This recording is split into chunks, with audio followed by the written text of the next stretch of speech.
Good afternoon. My name is Rick Ron. I'm a special agent in charge with the Iowa Division of Criminal Investigation. I want to thank each and every one of you for coming here today, and we wanted to pass along some information to you as well as the community and the nation as a whole. Behind me I have representatives from the Iowa Department of Public Safety, the Federal Bureau of Investigation, and the Poweshiek County Sheriff's Office. What I'd like to do first is read a brief statement to you, and then after that I'll be happy to take as many questions as I can.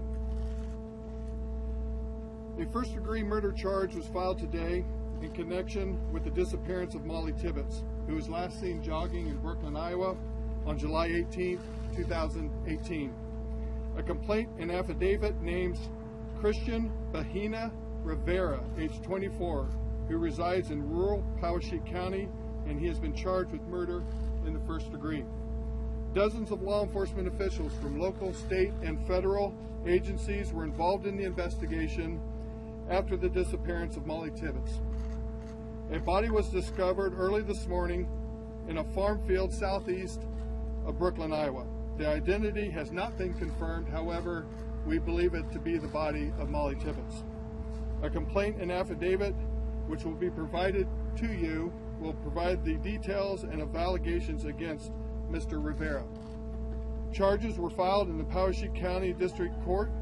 The case will be prosecuted by the Iowa Attorney General's Area Prosecution Division, and first-degree murder carries a penalty of life without the possibility of parole. And I'll be happy to answer as many questions as I can. Yes, sir. I'm sorry. We have confirmed with Homeland Security Investigations that he is an illegal alien, and we believe he has been in this area now for 4 to 7 years. What led you to him? How did you come into contact with him? How did you get on your radar? Well, during the investigation, we reached out to the public, as you well know. And during our neighborhood canvass, we came across an individual that had security cameras. We took those cameras. He was kind enough to give us the footage from it. And through that, we were able to identify a vehicle that we believe belonged to Mr. Rivera. It was a black Malibu, and from that we were able to track his pattern and the routes in which he took. We were also able to find Mollie running on this video, and we were able to determine that he was one of the last ones to have seen Mollie running based on the video, again, that we were able to seize from the general public. Investigators have searched this area generally. I'm sorry?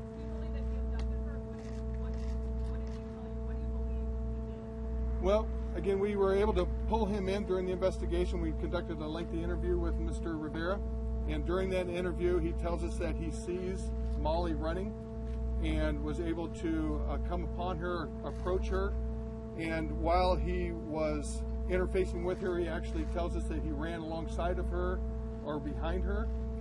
And then at one point he tells us that Mollie grabbed a hold of her phone and said, "You need to leave me alone, I'm going to call the police." And then she took off running. He in turn chased her down, and then he tells us that at some point in time he blacks out, and then he comes to near an intersection in which we believe he then placed Mollie. I'm sorry? Where did this happen? On 385th Street. In what town? In Brooklyn, outside of Brooklyn, actually, in the rural county, just outside of Brooklyn, Iowa. On this side over here, that general area has been searched by investigators the last several weeks. What led you specifically to this area today, this morning? On 385th Street, or the location of Mollie? Because there are two different locations. Location where Mollie remains. Actually, after we got done interviewing Mr. Rivera, he led us to her location. And that location was near 460th Street or Avenue in rural Poweshiek County. Any information on how she was killed? We aren't able to release all the information in the investigation, and so I hope you understand I can't give everything out, and that is one of the things that we're not able to provide at this time. I'm sorry? Again, I'm not going to be able to provide certain information. That is one of which I'm not able to provide. Had a question?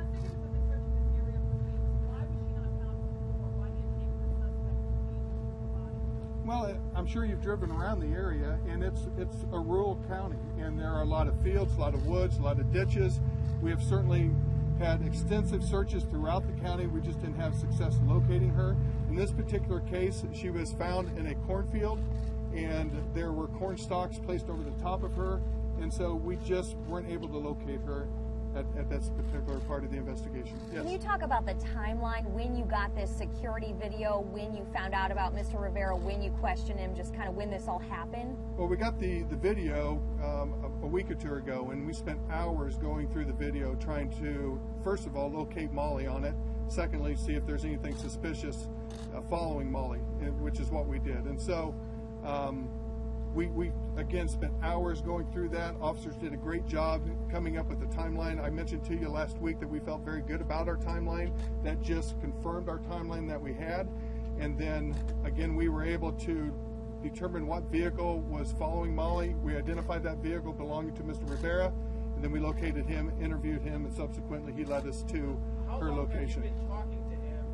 You said 2 weeks ago you got this video. How long have you been talking to the suspect before you finally... We first approached Mr. Rivera yesterday. Did you put up a fight at all when you guys approached him? No, he's very compliant. He was willing to talk with us, and so there was no, as you said, fight. There's no fight or any struggle of any kind. Does Mr. Rivera have a criminal background, any charges in his past? Again, I won't be able to release some of that information at this time. Yes. We believe he is, yes. His name will be listed on the complaint and affidavit along with the photograph, so we can provide that for you later. Did he get out Yes. of the car?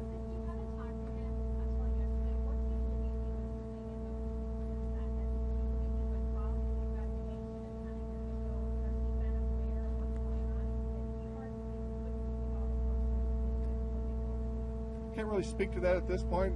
As I mentioned to you before, we're doing some more interviews. We're trying to get as much background on Mr. Rivera as possible, and so I don't have all the answers for you on that, but I know that he was working, and beyond that, I'm not sure what he was doing coming and going.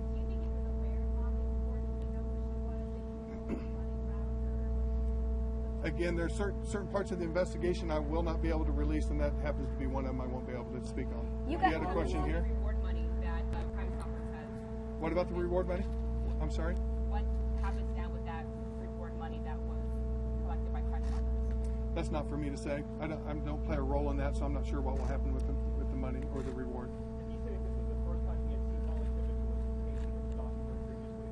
I can tell you that he tells us that he had seen her before, but beyond that, I won't be able to say any more about his interactions with Mrs. Tibbetts. Can you talk about the emotional toll this has taken on the investigators? Obviously, it's been hard on the community, the family, but you guys have been working on this day in and day out, and you get a conclusion today or early this morning. Can you talk about what that's like?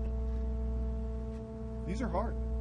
I mean, we get to know the family. We get to know Mollie. We just spoke with the family, and I told them that they raised a great daughter. I mean, she was a phenomenal individual, and so we are saddened for the family. It is difficult on the investigators. However, that's what we're paid to do, and we try to do it as best as we possibly can.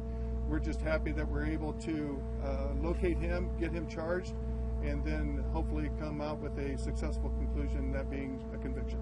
Does it seem like he followed along with her in the car first and was talking to her, they get out and ran along with her? Can you clean that part up? As we understand it, based on our investigation, he followed her around, circled around a couple times, located her, and then began to interface with her at some point in time on 385th Street. I'm sorry? Well, they're appreciative that we're able to find her, but obviously it's difficult. It's hard on them. They're struggling like any family would, but they have a great support system, and they have part of that support system is the community. Now, I'll have to say that the community here has been phenomenal. They have been of great assistance to the investigation and to the family, and so they will get through it. I'm sure it's going to be hard, but we will be there for them. Rick, how surprised are you that he's still here? I'm sorry?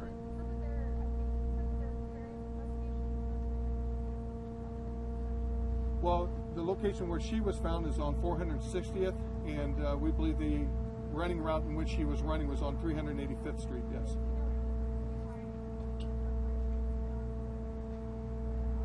Again, there's certain things I won't be able to release on the investigation. Yes.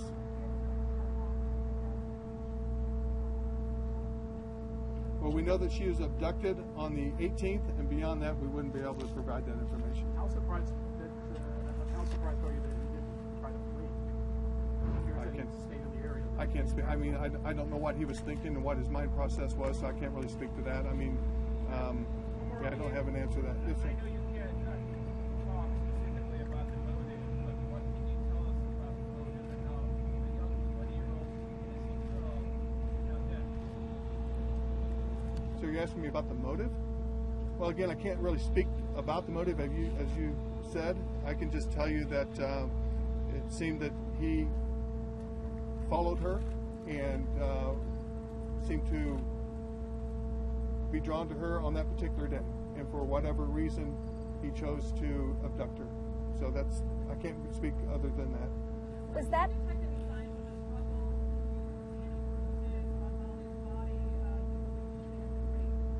Can't speak to that as well because we don't want to be able to release that information at this time. I can tell you that an autopsy is going to be performed that'll assist us. That autopsy is going to take place tomorrow up in Ankeny at the State Medical Examiner's office.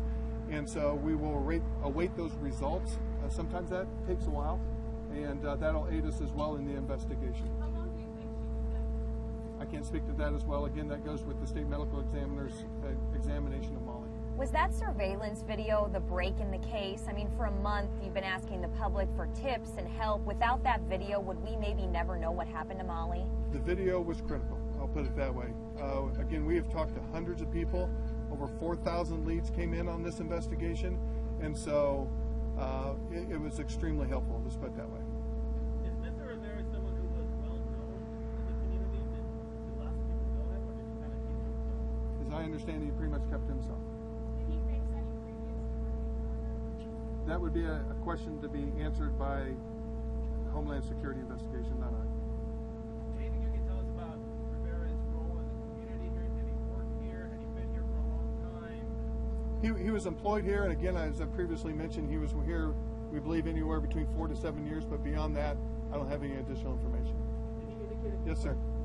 Did you have a question? Do you know if he acted alone? Well, the investigation is ongoing, like I said, and we're going to continue to look at a number of different individuals and people, continue to collect facts, and at this point, though, I can tell you he's the only one that has been charged with first-degree murder. I know you said that you can't say anything. You said you've been here for at least 7 years. Can you say anything about his employment history? I would choose not to do that at this point, no. Here at the Powashik County Jail. Yes, sir. Did it seem like he placed the body there immediately, or did he try to conceal it elsewhere prior? Again, those are certain facts that I wouldn't be able to release at this time. As I previously mentioned, we continue to run out leads, we continue to gather facts, we continue to analyze evidence, and we'll be able to have some of those questions for you as things go on. I got about one more question for you. Can you talk to us about the I'm sorry? Autopsy is scheduled for tomorrow. However, it takes a while to get the results, and so that may take anywhere up to 4 to 6 weeks. We just can't predict that, but the autopsy will be tomorrow. You talk so much about the Fitbit. Is that helpful at all? I can tell you that we, as I have said previously, that we examined her digital footprint, and certainly that played a role in our investigation. One last question, and that's it. Any advice to young women out there? Anything they can do to protect themselves, women that are out technology-wise, that-wise, anything? Well, certainly it would help to run with others, not to run alone, but I mean, this is a small community. Everybody knew everybody, and certainly she has been running for months, years, and not had any problem that we're aware of. And so this is sadly a tragic event, and we hope that it wouldn't occur anytime in the near future. Thank you.